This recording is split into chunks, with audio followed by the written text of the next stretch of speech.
اللہ کی رضا پر راضی رہنا، جو کچھ ہو رہا ہے اللہ کی مرضی سے ہو رہا ہے۔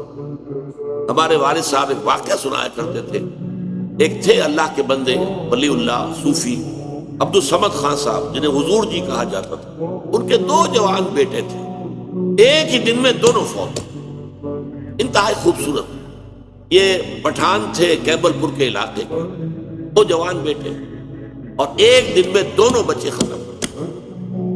ہمارے والد صاحب بتاتے تھے کہ میں چشمدید گواہ ہوں کہ جب لوگ گئے ہیں، میں بھی گیا ہوں، میں نے دیکھا کہ حضرت جی عبد الصمد خان صاحب رحمت اللہ علیہ، ان کے چہرے پر ملال کا کوئی اثر نہیں۔ لوگ کہتے تھے حضور بڑا افسوس ہے۔ بھائی وہ افسوس کا ہے، اللہ کا مال تھا، اللہ نے لے لیا۔ اللہ کچھ دے دے تو اترایا نہ کرو، کچھ چھین لے تو افسوس نہ کیا کرو۔ اللہ نے چھینا ہے، کوئی حکمت ہو۔